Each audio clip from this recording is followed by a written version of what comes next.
this chain. Okay, finally we're recording. Okay, so yeah, since we're recording, let's talk about, let me go back slightly on this so that it just doesn't start in the middle. So we already established analog. In Studio, we are dealing with data.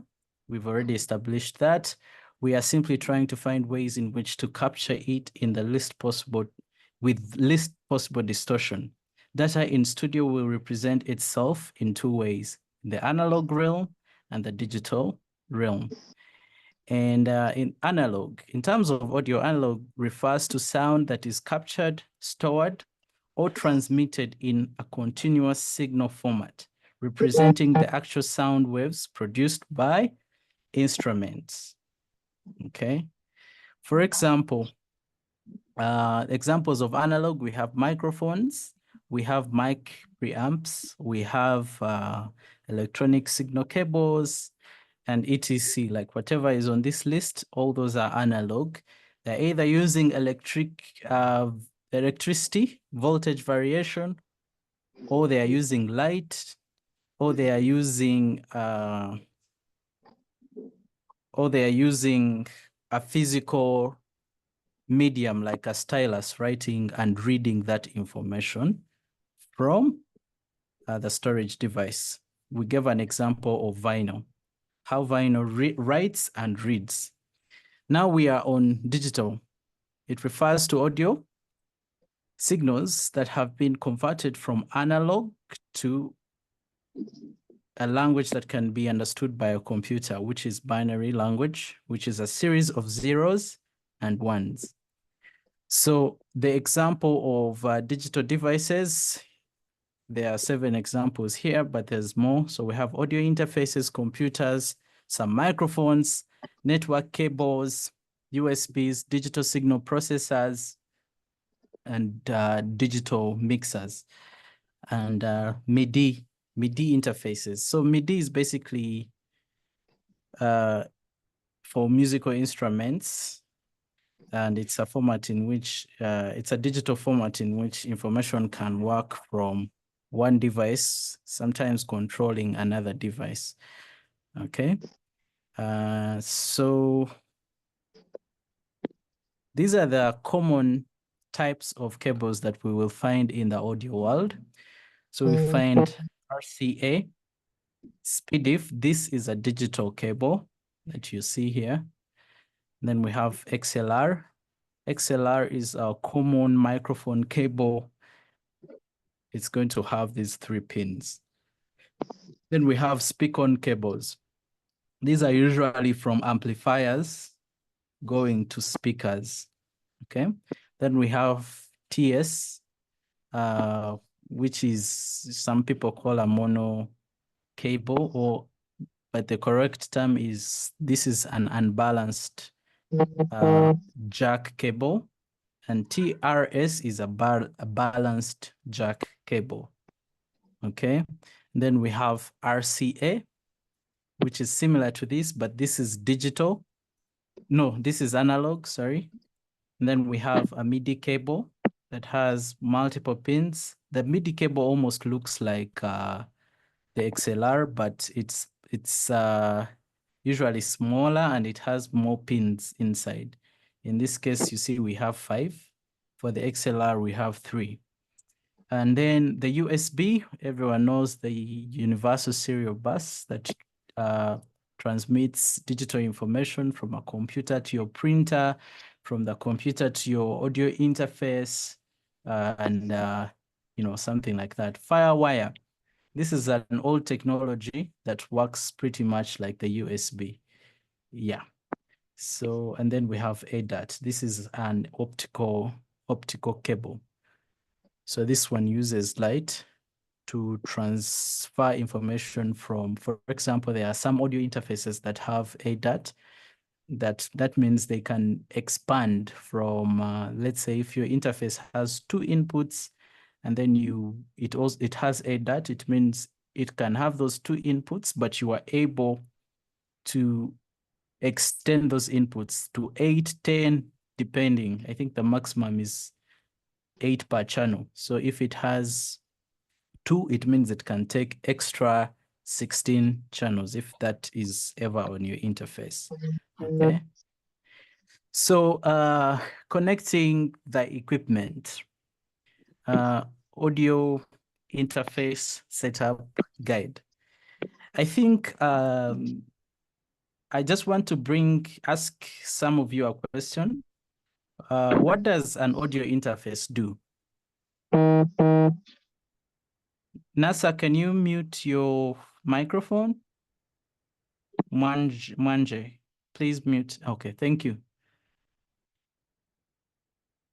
I need someone to tell us what an audio interface does.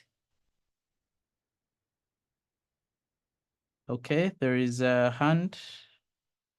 Giovanna, yeah? Yes, it's Giovanna.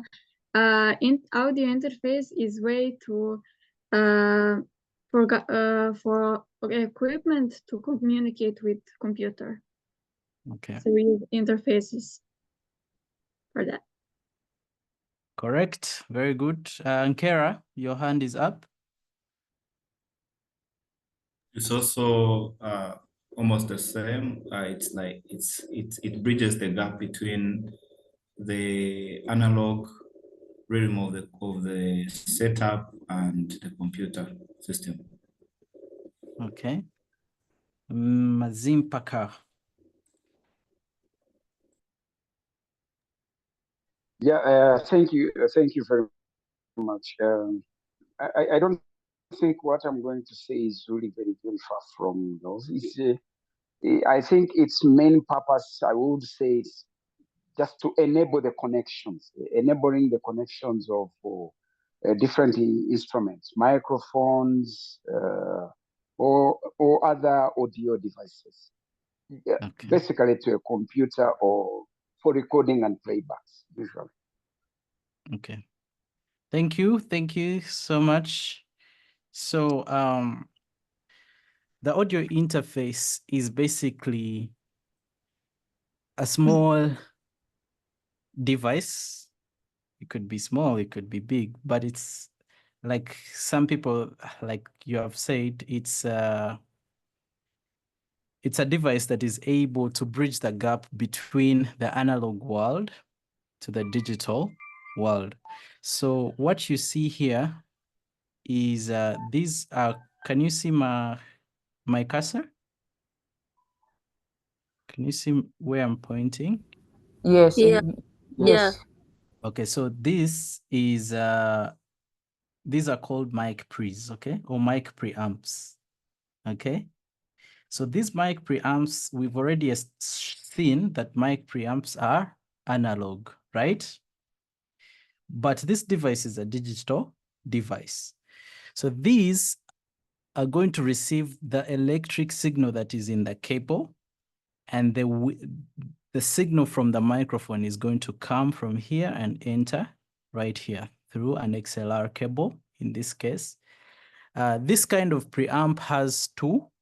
It's called a combo port. So it has XLR and it also has the 1/4 inch TRS inch. So it could either receive an XLR or it can receive a cable like this one, the TS or TRS, okay?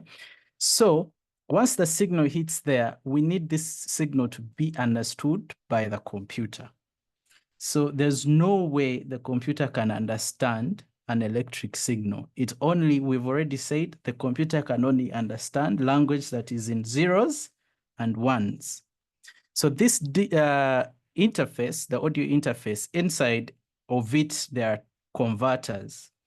These converters, we have digital to analog converters and vice versa. We have analog to digital converters. So we have ADCs, those are analog to digital converters, and then DACs, which are digital to analog, okay? So inside here, once the microphone hits here, it is going to be converted into a digital signal that will come here to the computer, get processed, and then the USB is a digital cable. So that means we don't need two cables bringing in and bringing out. The digital cable is able to simultaneously run two signals at the same time. Information can cross, each other, input, output. So all that is happening in that one cable. So in the USB is going to receive the microphone signal, the computer processes it, and then the computer sends that signal back to the audio interface. Now, that signal is going to a digital to analog converter, okay? That converter is changing the signal from zeros and ones and changing it back into a way that it can be understood by devices that use voltage and electricity, of which speakers are part of those that kind of equipment, okay? So speakers only use electricity, and so the DAC is going to convert the zeros and ones to an electric signal that will go to the speaker, and the speaker will be able to give us sound, okay? So here we are seeing a combination of analog and digital. Everything that you're seeing in red is output. Everything you're seeing in green is input. This purple cable is both input and output. These mics, every time we say there are two things that we're going to find very important, input and output. So here we have the microphone bringing in, this is the input, the front side of this interface is the input section, although we have an output section that goes to the headphone. And then on the behind side, we have different ports. This is a USB port. This here is the MIDI port. Okay, so one is MIDI in, one is MIDI out. So this usually goes to like a MIDI keyboard or anything in that regard. And then these are different outputs that go to our speakers. And that is how you will set up your studio. And in studio, we have different types of microphones. I'm just going to pass through my microphones just a little bit to get to know what basically you will land, the microphone types you will land on in the studio. So you'll land on, this is a very famous microphone. I believe everyone knows it. This is a condenser microphone. This is the Audio Technica, I think the 2020. Then we have lavalier microphones. Lavalier microphones are, this part of the clothing is usually known as the lapel or the lavalier. So these microphones are built to be able to be hidden around this area of people's clothing. So once that's what lavalier is. So when you hear someone says a lavalier microphone, it's not necessarily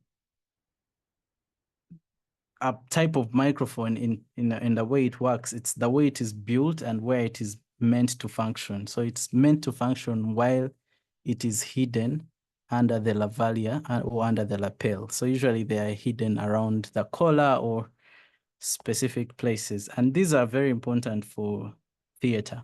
And then we have headset microphones. These ones, you wear them on the head. And then we have USB microphones. So as you can see, this is a digital microphone that it has a USB cable. So everything you do will immediately be converted into digital and go direct to the computer through this cable, which is a USB. Okay. And then now we have different things. We have an amplifier. An amplifier basically is when you connect your signal, it is going to some speakers. So we have active speakers and non-active speakers. So active speakers have a power cable behind. So you'll have to, you just plug them into power. But there are speakers that do not have a power connector, but they just have a cable that they will receive. They will receive a signal from. So those you will have to, you need an amplifier to be able to carry, because the amplifier is what is plugged into power, and then the power travels into the cable to the speakers. Okay. And then we have is it something like phantom power? Something like that? Not really. So phantom power, that's a topic we shall really like enter in seriously when we are talking about microphones. But phantom power is, you see this kind of microphone, it doesn't need phantom power. But then a microphone like this one, called a condenser microphone, you see this one is a dynamic microphone. As you can see here, these are dynamic microphones. Dynamic microphones don't need phantom power. No, then what I mean with the speakers and the amplifier, and you said there are speakers yes, that so you don't need phantom power works for microphones. Okay, so this is a different signal. This is an electric signal that is being going through the cable to the speakers, and it's not phantom power. This power is more than what phantom power is. Phantom power goes up to around 48 volts. And usually the current that goes through these amplifiers is much, much higher. Okay, is that clear? Yeah, it is clear. Okay, so phantom power is for microphones. Phantom power works for microphones. So, okay, so we have a mixer. This is an analog mixer. And analog mixers have a specific pattern that repeats itself. It looks a bit complicated, but it is a very basic thing that it has what we call a channel strip, what you see here. This is called a channel strip. So you have your input gain, then you have your equalizer section, you have an auxiliary send section, and then you have the output section, which is the fader section. This pattern repeats itself like this on all these channels until you get like other, for example, around here is the effect returns, but it's repeats itself, a pattern that repeats itself over and over until it reaches its output, which is contrary to a digital mixer. The digital mixer it also repeats itself, but not as much. It doesn't have to repeat itself thousands of times the same way this is, because now you can see this is a 24-channel mixer. This can handle over 60, even actually over 100 and above channels. But you see the format is more compact than this one. So this is because when you press a button, the interface on the screen changes, and you are able to, repeat the same action that it keeps changing on the interface. In this case, the interface is the screen and the limited number of ports that you have. For example, in this case, you have 1, 2, 3, 4, 5, 6, 7, 8, 9, 10, 11, 12, 13, 14, 15, about 16 that are on each side. So these are going to double themselves thousands of times, hundreds of times, depending on how many inputs you have. That's how digital mixers work. So by the look of things, digital mixers, if you want to easily differentiate between an analog and digital mixer, you're going to see that analog mixer has a specific pattern that keeps repeating itself, and it looks more compact, and it has no like digital screen interface.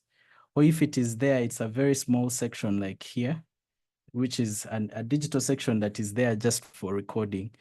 But in this case, this digital mixer is able to, it has screens, it has a digital interface that will help the person operating it to be able to communicate to it as if it is a computer, okay? So we talked about different cables being analog, but we have also new technology that is there called the Cat6, Cat5.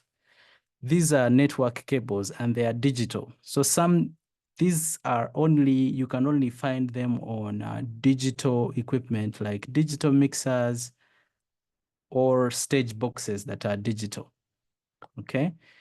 So basically that is what is in studio, and the same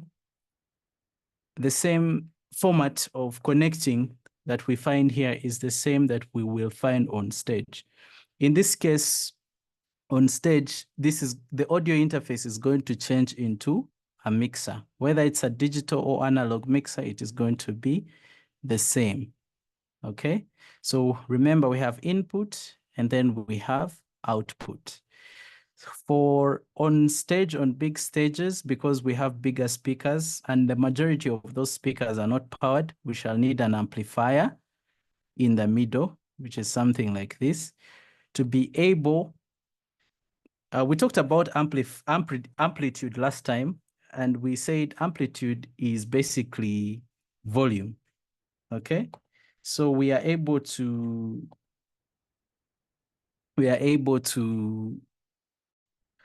boost the level of that signal to be able to be run by the speakers using an amplifier. These active studio monitors have a built-in amplifier. That's why you plug them into electricity. If you are on a stage where the speakers do not have a cable to plug into power, you will need an amplifier, okay? So I think we are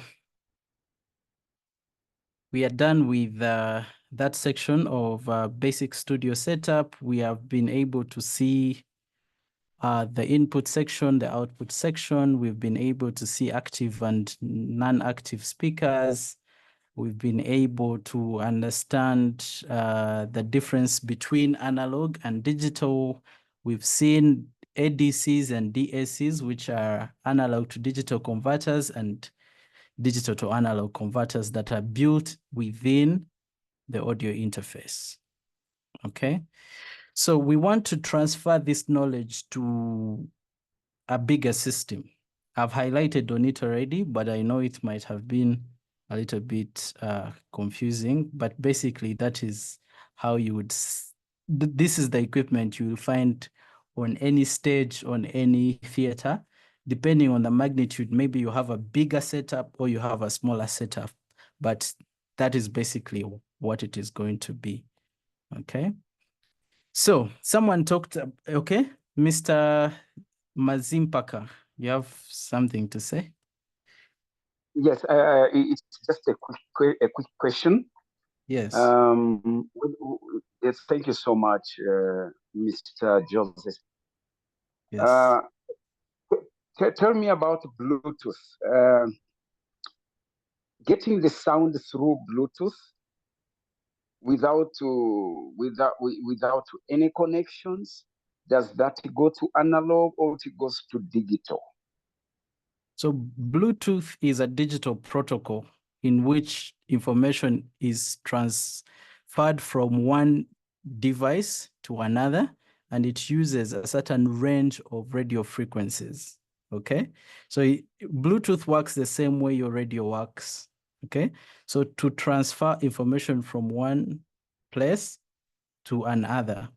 So for that information to be where you have a transmitter and a receiver, that becomes a digital thing, okay? So that information is being encoded and it is transferred through the air to another device that will receive that information.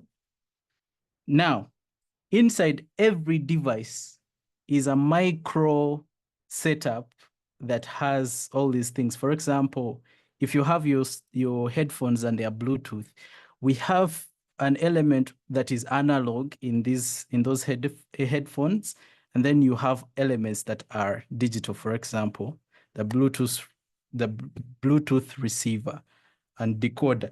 So it will receive that information and decode it and convert that signal back into an electric signal that will be sent to these speakers here that can be perceived by the ear. The ear can only understand analog information, okay?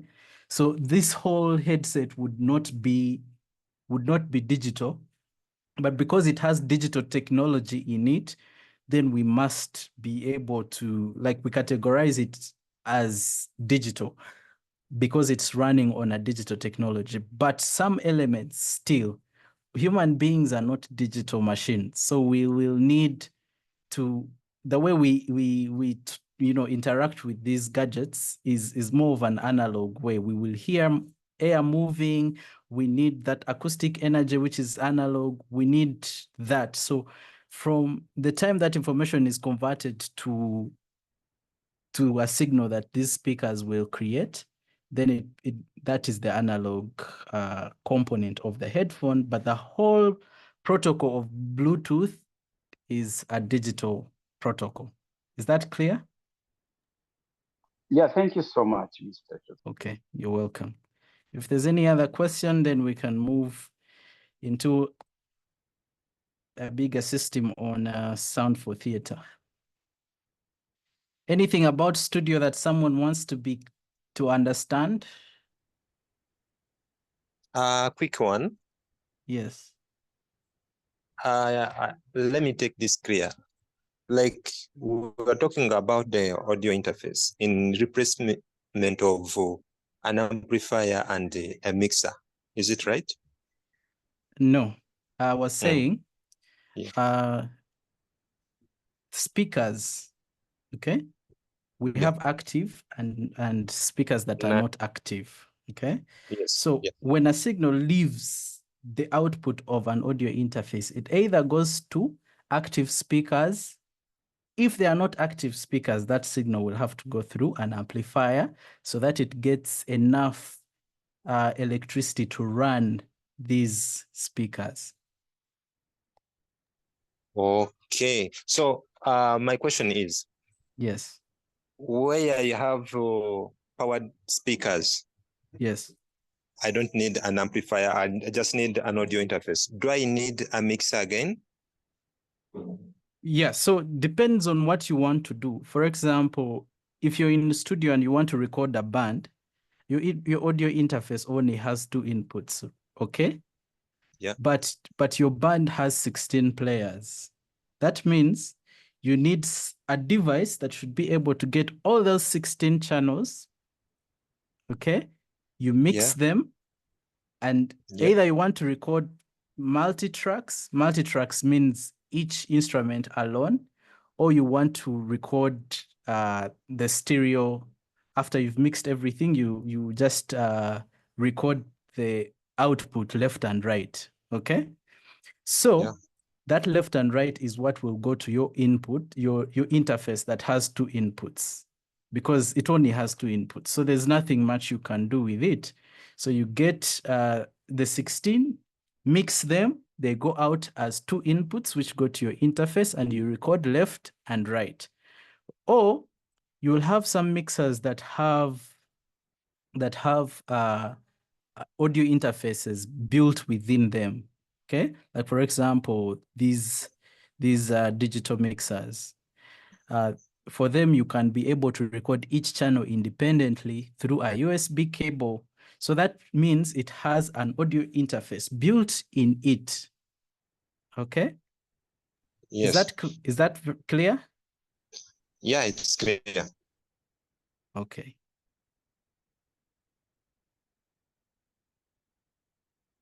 There's any other question?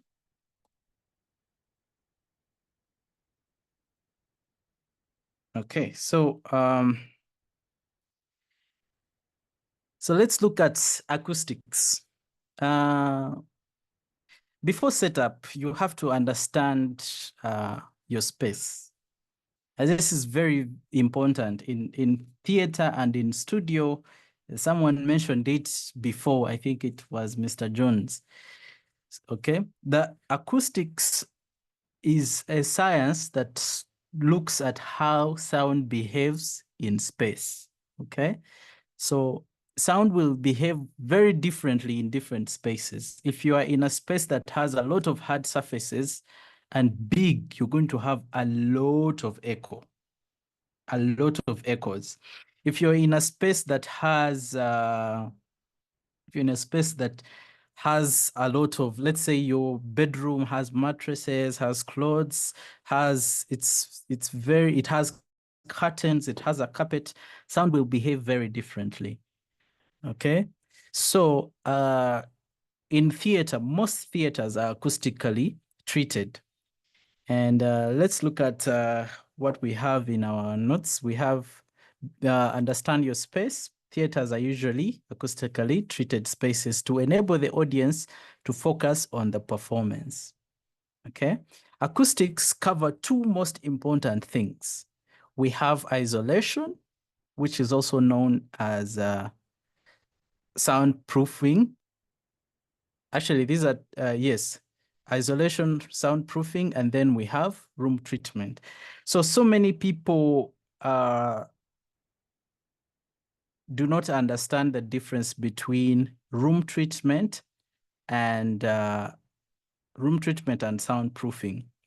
You see these panels you're seeing in our space, that is room treatment. That is not soundproofing.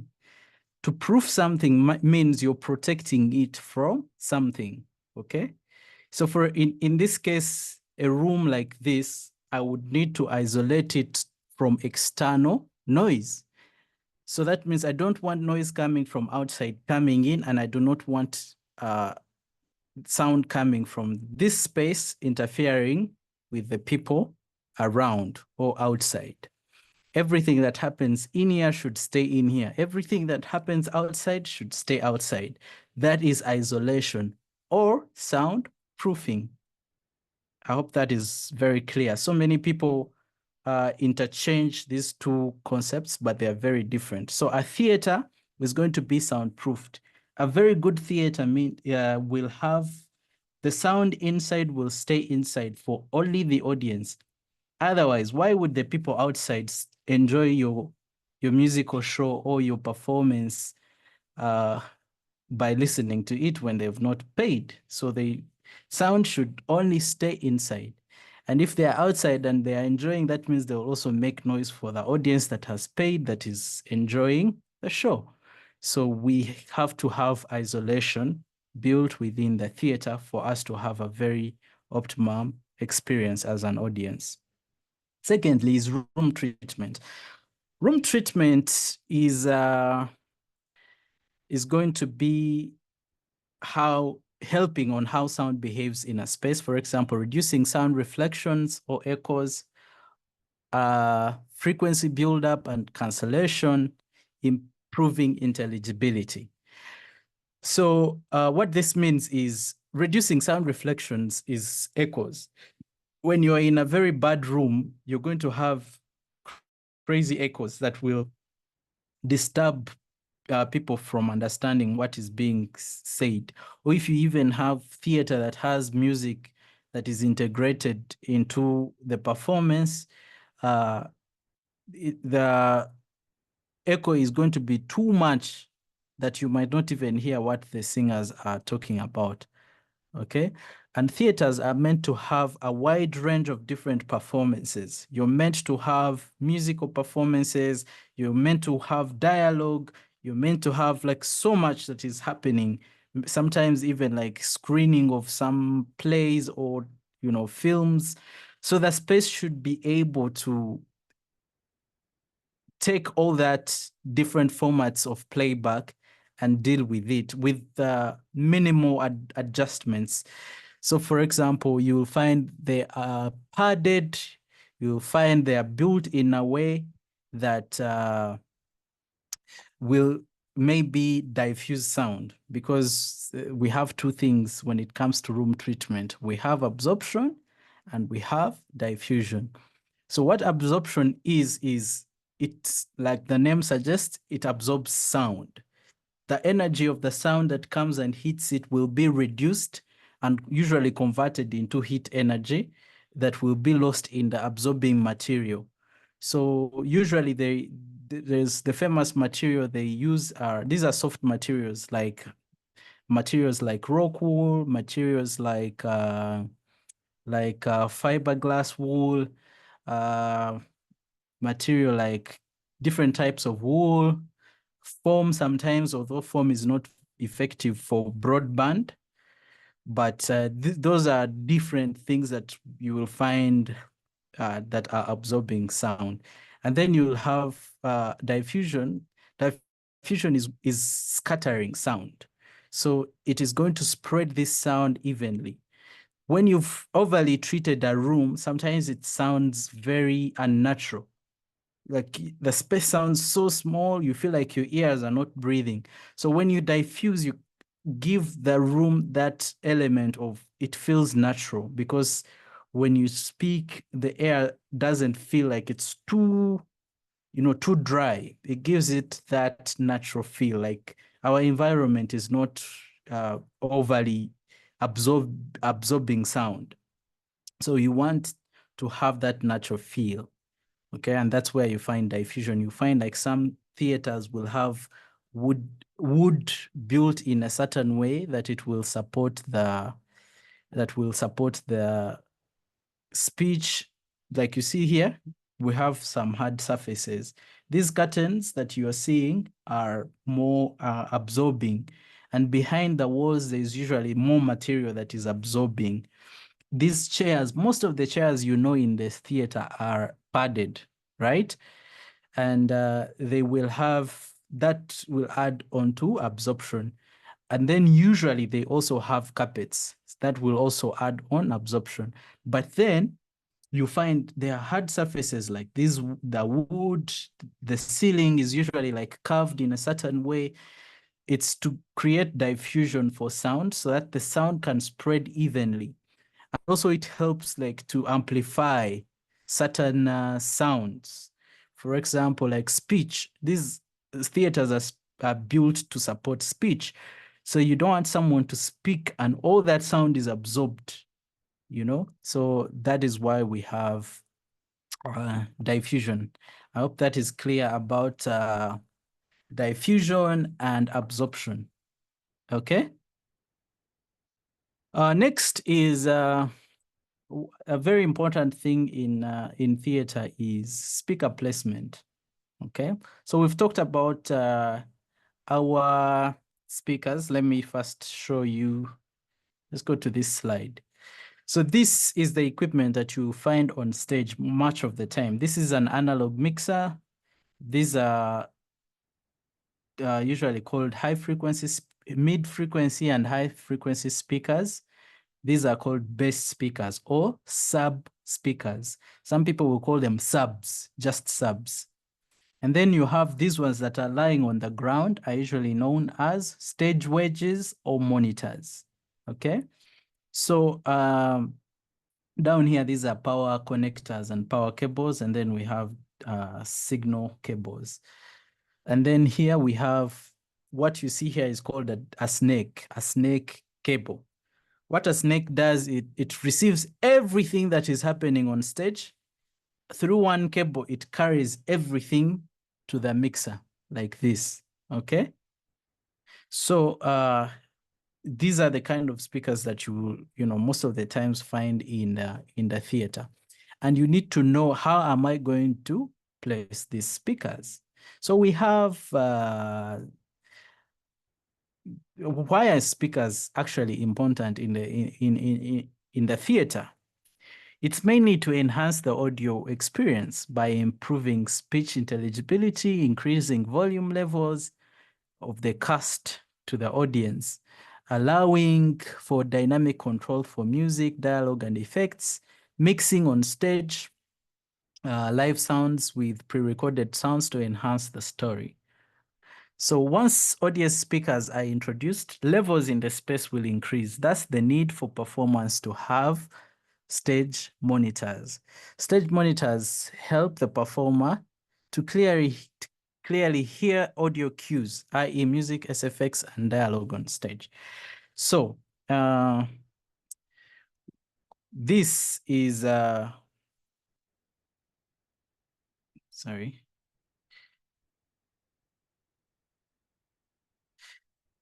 These speakers that you see here, these four, the two mid-frequency and high-frequency speakers are usually also called front of house speakers. Front of house speakers are for the audience, okay? The top speakers you're seeing will handle everything that has mid frequencies and high frequencies. Everything you sit down will handle low frequencies. Those are bass frequencies, okay? So if there's a bass guitar, it will go through these bottom speakers. If there's dialogue and all these, let's say, guitars and keyboards and everything that is basically happening on stage is going to be going through the mid and high frequencies speakers. So, and then we'll have the monitors. The monitors are going to be for the people on stage to hear each other properly and to communicate with each other, to also hear the cues. If there is music playing, sound effects, all those things, these stage monitors are going to be very necessary for that to happen. So we have two speaker states. We've said we have front of house or audience speakers, we have stage monitors. Audience speakers, they face the audience, of course. And the reason they face the audience is because they are feeding the audience. But you don't want them to look behind where microphones are, because when they do so, it will create what we call feedback. So feedback is when a signal that is already in the speakers goes back into a microphone and then again goes back to the speakers. It creates a sound known as feedback, which is like, doo. Yes, Mr. Jones. Yeah, thank you so much once again. Back to what you have just said about the bass speakers, guitars pass in those ones, and then the dialogues to the front house audience speakers. Is it automatic, or somehow it is done for it to behave like that, for those speakers to behave like that? Is it automatic, or there is in and thank you. Yeah, that's a very good question. So it's not automatic. Okay, so you will have in your setup, I'm going to show you just later, like what we have in the chain to get sound to the stages, and then I'll show you how we separate sound that goes to top speakers from sound that goes to bass speakers and the best practices. Okay, so just in a few we are getting the next slide actually. So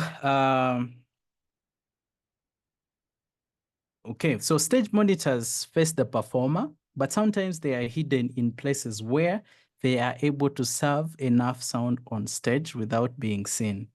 Okay, so monitors or stage wedges are also placed in a way that doesn't interfere with the source sound. For example, microphones instruments. Otherwise, there also will be a recipe for feedback.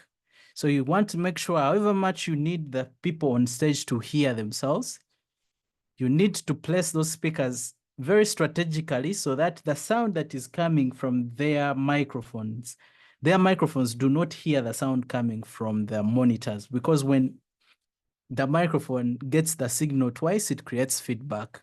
So feedback is that sound of they're piercing sounds and really annoying, and you don't want that. Okay. So to explain what Mr. Jones was asking, we have a graph like this, and it shows a mixer. I hope you can all see properly. Let me see if I can zoom. Yeah, on each. Okay, so, oops. Sorry.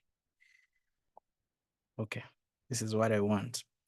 So this is a mixing desk, but the signal is going to start from our instruments. Let's start from our instruments and see. So we have microphone. This is all your dialogue, everything, and then we have our instruments. All that information, bass guitar, guitars, microphones, everything that you have mic'd on stage is going to come to this. This is called a snake cable, okay? So right now, you follow me very closely because some people find this very confusing. And I really need you to ask me questions after this one. So microphone, everything will come to this, snake. The snake has, for example, if you count these small things, there's 1, 2, 3, 4, 5. 1, 2, 3, 4, 5. So these are about 20 something channels. So 25. So whichever a number of channels, all the channels that will be here, 24, 25, 32, all the channels that will be here will come through a cable, one cable, and it will connect to, you see this black cable that says mic in 1 to 16. For example, this one has 16. So everything in black will come to the mixer. So you connect everything to the mixer, but the mixer has different outputs. So you want to send that signal to different places, okay? So that one cable that is coming here has like 3 cables. We have all inputs coming to the mixer. All auxiliary or all auxiliaries can also be called alternative. I'm going to use the word alternative so that we understand. So we have inputs, alternative output channels, and main output channels. So it is bringing signal to the mixer and taking signal away from the mixer. So as you can see, everything comes first to the mixer. So let's first talk about output. So the output is going to go, this is the yellow cable, that the main output, left and right. After you've mixed your instruments and dialogue, everything, you think it sounds good. Let's say you used headphones to make them sound good. We shall send this signal to our main speakers. But remember, we said most of these speakers on stage do not have power. They will need to go to an amplifier in order to get power, okay? So there are 2 things. We'll have 2 things, frequency and amplitude. Amplitude is going to be done by an amplifier. That's its job, to increase the volume or the levels of the sound. Frequency, there are two things. We'll have something called an equalizer or something called a crossover. So you see this signal, once it comes back to the snake, it is coming to a crossover. This is the crossover here in the corner here. This is the crossover. A crossover is a point where you say, I want my base frequencies to go to, let's say, we can say from 0 to 80 hertz. That is base frequency, or to 100 hertz. We want 0 to 100 hertz to go to our base speakers, because these top speakers are not able to create a frequency as deep as, let's say, 30 hertz. We need a sub-bass frequency speaker to handle those frequencies. So we take everything from our mixer to a crossover. The crossover, to answer you, Mr. Jones, the crossover is what decides what goes to the bass speakers and what goes to the top speakers. I hope that is very clear. Then we can continue. Is that clear? Very clear. Yes, thank you, sir. Okay. So the crossover will say go to top speakers, and it will also tell the other speakers go to bass speakers or go to top speakers. So from the crossover means we need to amplify the signal. We've now told it where to go, but we need to amplify it so that it can go to the speakers. As you can see, we have two amplifiers in this corner. We have a speaker amp. That one is dealing with the top speakers. You see this small speaker speaker right 1, speaker left 2, this one. So these speakers are getting their signal from this amplifier. And then from the crossover, there's another signal coming to a sub-frequency amplifier. These are the ones in black, you can see. The green ones are going to the top speakers. The black ones are coming to the bass speakers. I think you can see that very clearly. So Yes. that means we are able now to hear the sound very properly. Is that clear? Now I want to talk about how sound goes to the monitors, but I hope everyone has understood how sound gets to the speakers. If there's any confusion, we clarify it. Next, we are going to alternative outputs. Okay? So the alternative outputs, the mixer has alternative outputs. Some mixers call them aux. Some mixers call them send. Others call them alternative, ALT.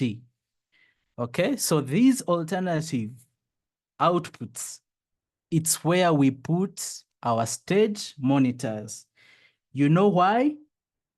If someone knows the answer, I think you should let us know. I want to engage you a bit. Why do we have a different mix for monitors, different from our main stage sound? Why should they be different? Yes, Mr. Jones? I hope I'm not missing other people raising their hands. I think the monitors, it is the reason they have to be alone and controlled separately is because of the levels of their sound that needs to be lower, but to a point where the user of the microphone or the singer, for example, can hear, so that it does not conflict with the other sounds in his or her hearing. Okay. I think that is why it has its separate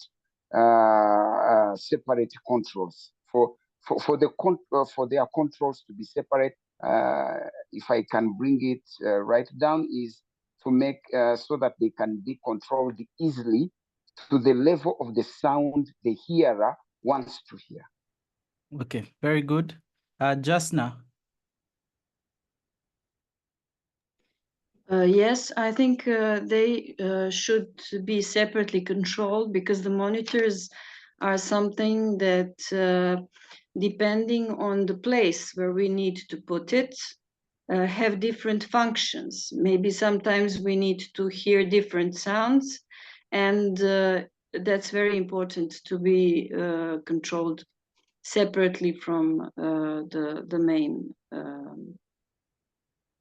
Very good, very good. Let's say Yakub Hussein. Yes, also I'm thinking of, when you are speaking to an audience, you need to manage your energy. I think these monitors will be able to help these actors or characters to know that what you are giving the audience is enough, or it's not enough. Try to amplify a bit. Okay. Yeah, something like that. Okay, thank you. Mr. Herbert Nkera. Yeah, I think having different mixers for it separates the back line and the front of the house, where the audience has the sound going to the audience has to be maintained and controlled, and also for the performers have to hear themselves while they perform. Okay. Thank you. This is very, very good answers. And these are two different worlds. We have the world that is in the performance, and then we have a world that is outside of the performance. So you want the people who are in the world of the performance to hear certain things that the people who are outside the world of that performance, So, for example, you might have cues that you might want, let's say, to say in 1, 2, 3. That is not something you want the audience to hear, but it's only for the people on stage to hear. For example, if you have an orchestra that is supporting a theater play, they will usually have like headphones, and headphones will also go through those alternative outputs, and they will have a cue, or they will have cuers that will tell them, okay, the song starts in 1, 2, 3, and then they start playing. Okay. Or you want the people performing to hear properly each other. Okay. Like especially when you have microphones, we've said when you introduce microphones in theater, you've amplified. There's a lot more sound that is there, and normal speech might be shadowed by the bigger volumes that are in the house. So these people now need to hear themselves much better, so that the communication is a bit smoother. So that's why you need a mix that is very, very separate. The other thing is front of house might need a whole different balance from what we need on stage, because on stage, I might say priority is dialogue. We don't want the music to be so loud on the stage, but we want the music to be balanced with dialogue for front of house. Okay, so that you can't achieve it when everything is going out through the same outputs. So you will have to separate the two worlds, so that you have a dedicated mix for front of house and a dedicated mix for stage. Okay, and this is how you are able to achieve it. Your mixer has these alternative outputs, and those ones go through this red cable that you're seeing. Okay, black was our inputs, yellow was our outputs, red is our alternative outputs. So these alternative outputs, you see, everything is coming to the snake. The snake is like what bridges everything, because otherwise you would have 1 million cables going on stage and back to where the sound engineer is. But this one cable has all these channels and they're all going through a stage. Okay. So that signal is coming to the snake and going to its amplifier and then going to those monitors. So that means they will have a totally different mix for themselves that is different from everyone else.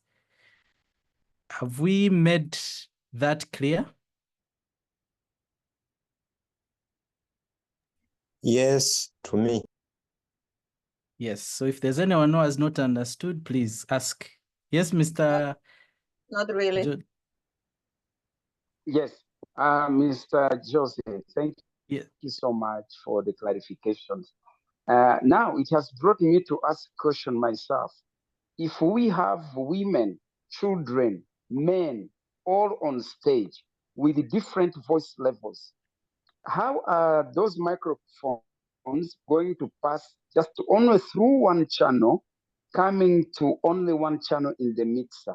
How is the volume of those people going to be controlled if they're all using only one channel, if I may ask? Okay. So it is not one channel. You see why it is called a snake? It is because it is one big cable that has very many other small cables inside. So this, you will connect the children's mic in channel 1 on the snake because it has different inputs like you can see. So you put children mics on channel 1, the women microphones channel 2, the men microphones on channel 3. All those channels will come through one bundle of a cable, but when it reaches the mixer, it separates itself like this. So each you put it on its individual channel. You mix all those things, and then even the outputs are like that. There are multiple cables that are going to the output that will be distributed to their different destinations. Is that clear? Okay, okay. Yeah, I had missed that. Okay. Thank you so much. You're welcome. Andrew Mulagwe.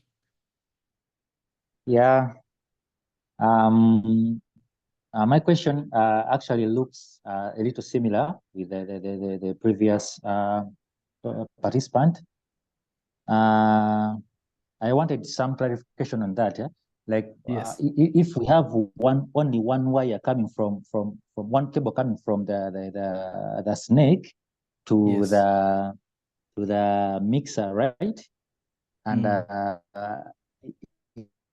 in the picture, I can see it is an analog mixer, right? Yes. So how am I able to separate those channels, those channels? Let's say we are doing a live music performance and we have like a couple of instruments on the stage. We have to like independently work on each of the instruments, say the guitar, the piano, and all that. Yes. Secondly, I wanted some clarification still on the stage monitors, because you said that you can be having some cues or communication that you want to be heard by the stage occupants only and not the audience. Yes. But like in Uganda, I have seen these monitors being placed in some theaters, and I don't really think that it is very possible for the audience not to hear what comes through those monitors. Okay, I hope you have my question. First say it again about the monitors. The monitors, I was like in theaters, like in Uganda, I've seen in different theaters where these monitors are placed. It makes it a little not so much possible for the audience not to hear what comes through, what comes from those monitors. I mean, if it is meant only for those people on the stage to hear the information or whatever comes from those monitors, I think the audience still can hear what comes from those speakers. Like, Okay. I mean, basing on the setup I already see in Uganda. Mm. Okay, so there are two things that are happening. So you have, let me go back to your first question, then we'll answer this one, the one for monitors. So like we've said in the beginning, we said that cable, it's not one cable. Inside that one cable, there are so many other cables, okay? So think about it like how your internet cable works. Like it's one cable, but so many things go through that one cable, right? So it's the way that it is built. But in this case is if the snake is 16 channels, it has 16 cables bundled together into one cable that splits itself once it reaches the mixer. Is that clear? Okay. Okay, so about monitors is you want to place monitors in a way that these monitors are not going to interfere with everyone in the front of house. And the way you do this is one, you place them facing opposite where the front of house speakers are facing, because they are facing the performers, okay? Then the question is, you need to have what we call signal to noise ratio. The one of the two signals is going to be noise depending on the priority. If our priority is stage, front of house is going to be noise, okay? Then if it is front of house, stage monitors are going to be noise, and you don't want that. Like I've already said, these are two worlds and you want to separate them.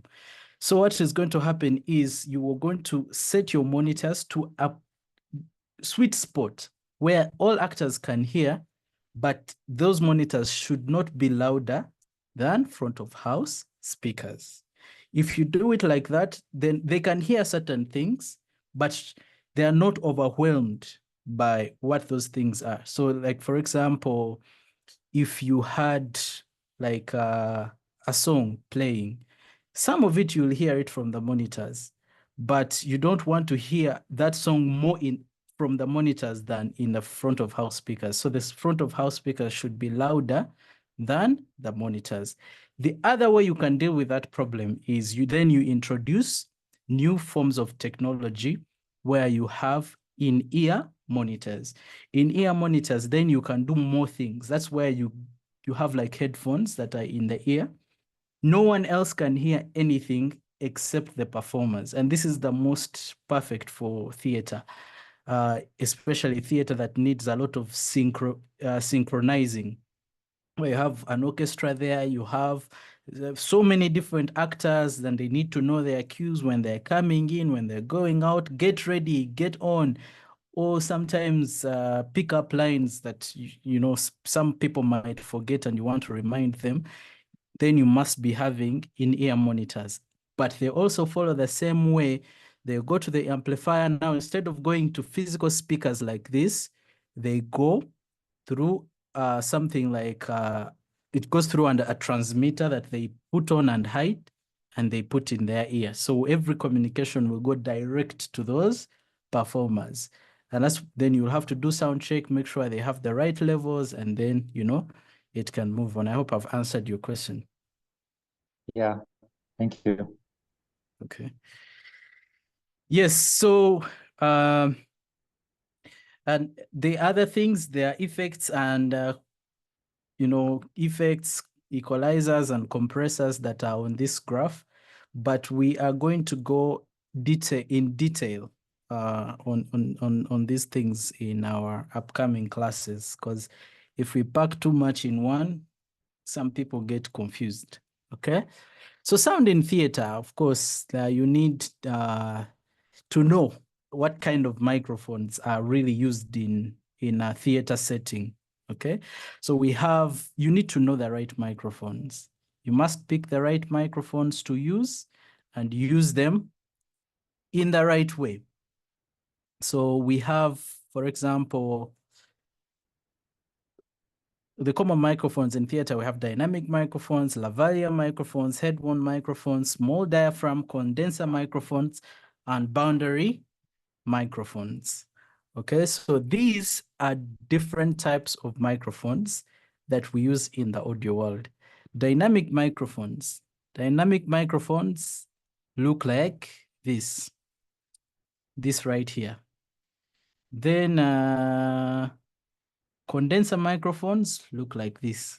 These are good for stage because of the way they are built. They have rejection.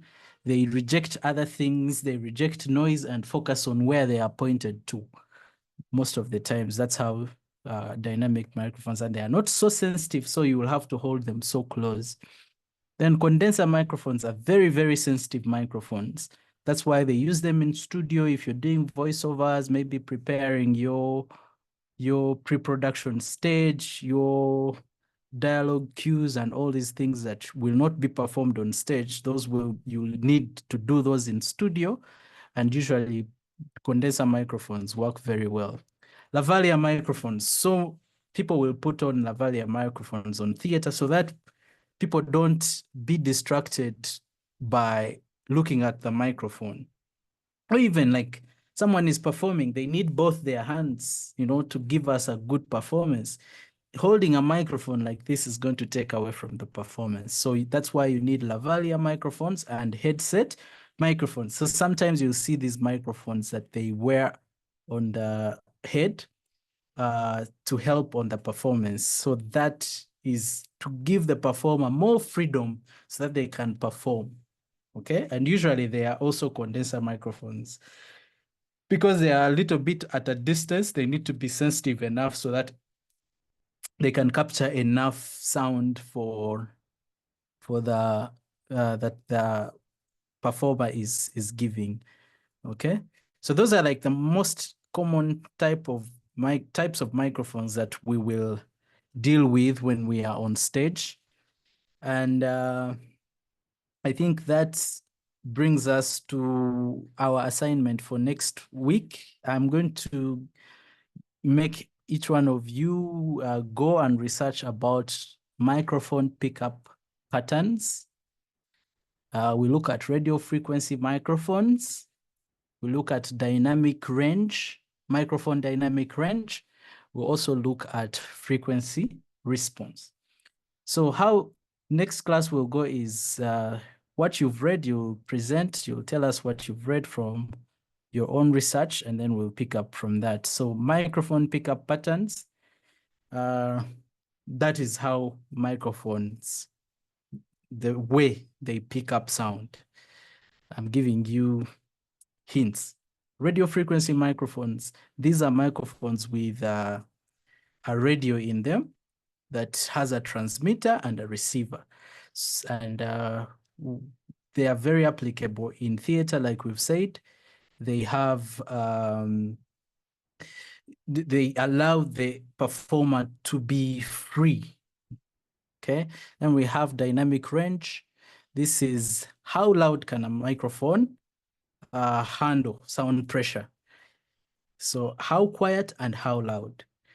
And then we look at microphone frequency response. What is the range of frequencies that a microphone can pick?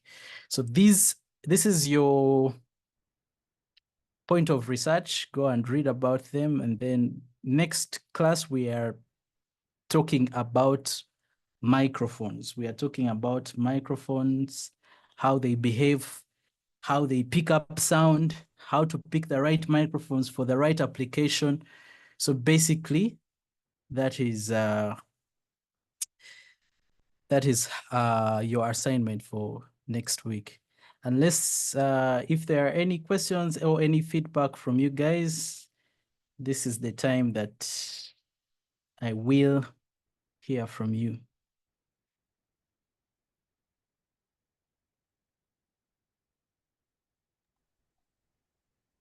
Excuse me, sir.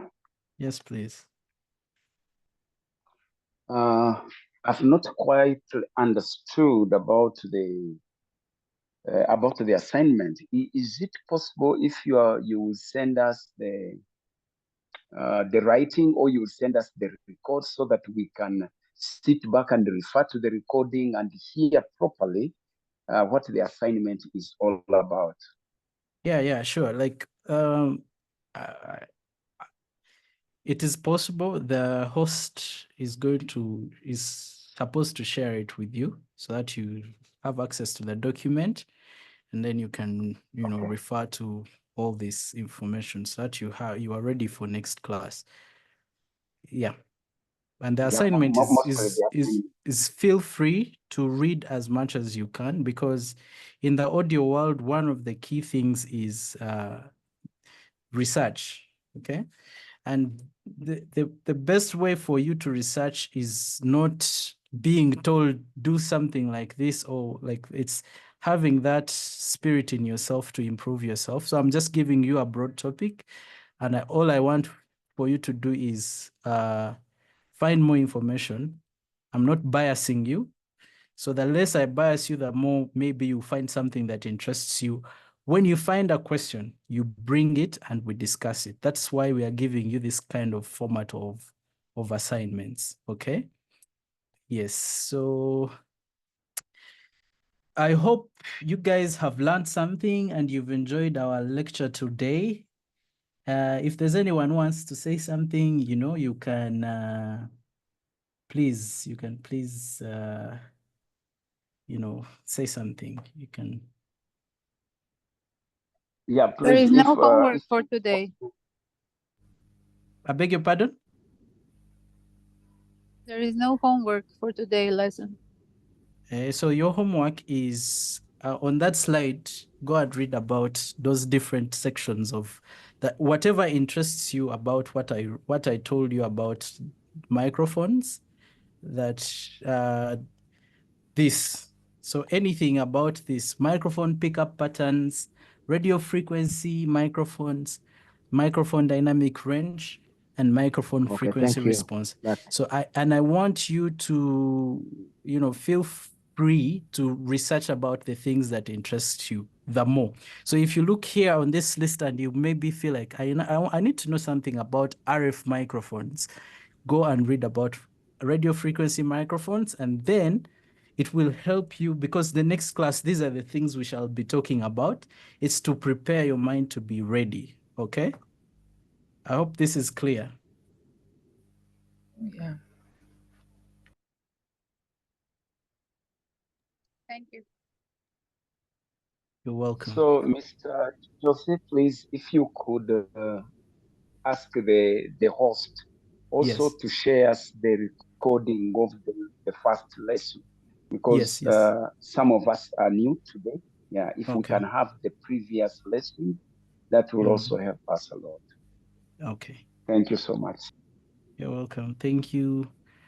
Yeah, I hope we've not left anyone behind. I was very slow and trying to over-explain certain things. It's because I know there's different people at different levels. So I hope we are all at the same page. To recap, we've been able to look at the studio setup. We've been able to look at equipment we use on stage sound. We've been able to establish the difference between front of house sound and stage sound, which is monitor sound. We've, and we've been able to also look at how acoustics can affect the performance. Okay, so I think we are done for now. If there's no communication or not anyone that is saying something, I'm seeing in the comments. Thank you so much. Yes. Okay. I appreciate every one of you that has been part of this training. I hope you get the best out of it. Yeah, so sometimes it will be me, sometimes it will be Mr. ISIMA, okay?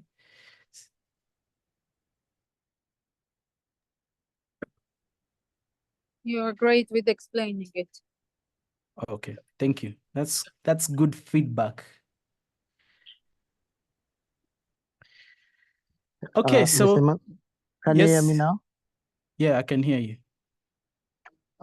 Thanks for running this class today, and to the guys, whoever who is requesting for the recordings, I think if you go back to the email chain, the first week work was shared, the PDF and the recording, I believe.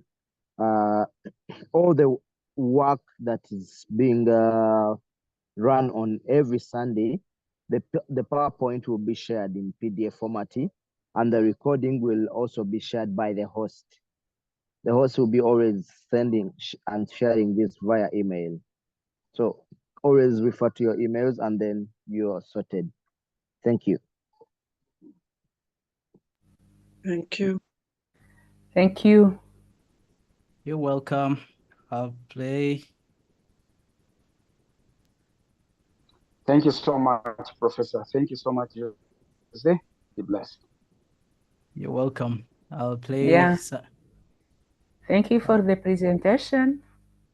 You're welcome. Yeah, it was very good.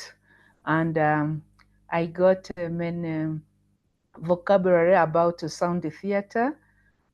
Even if it is some of the vocabulary of the sound theater is very hard, I will try to do research on it, and I think it will be better and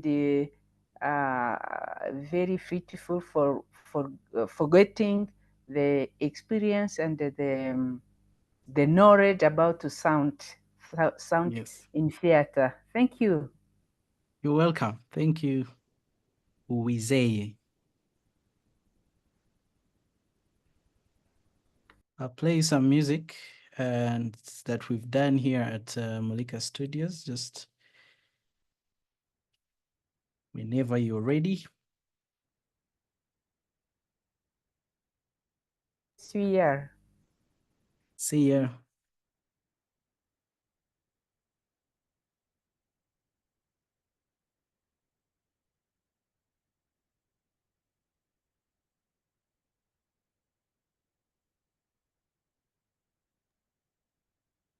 The sound is not coming in.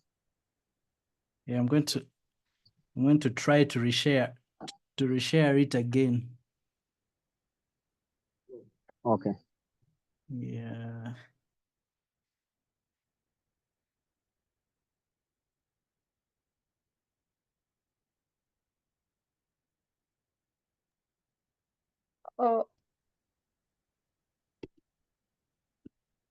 I want to ask something.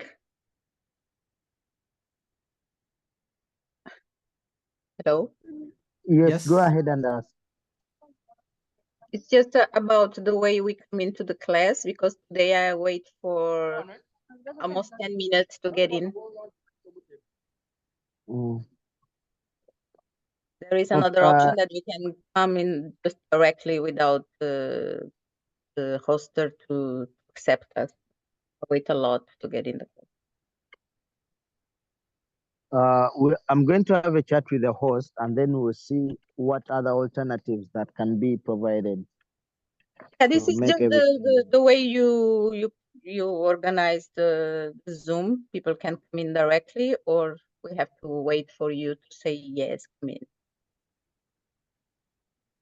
Okay, yes, the host is listening and I think he will be able to add the guest. I will do the follow-up for that. Yes, yes. Thank you. Okay, you're welcome. Thank you, too.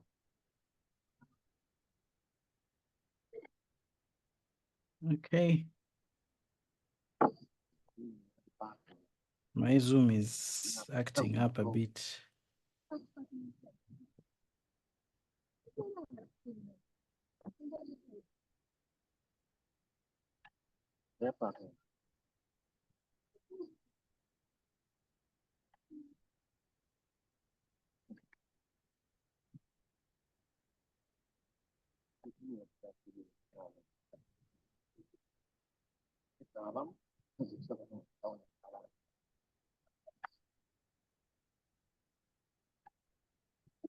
Okay, something is wrong with my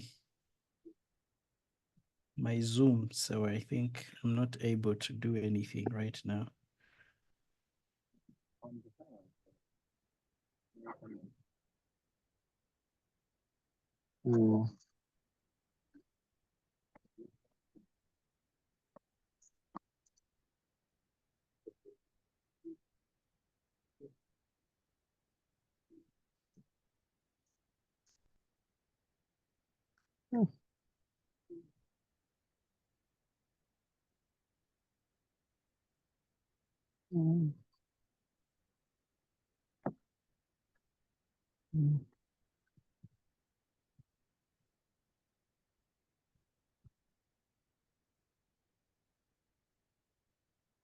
Any success?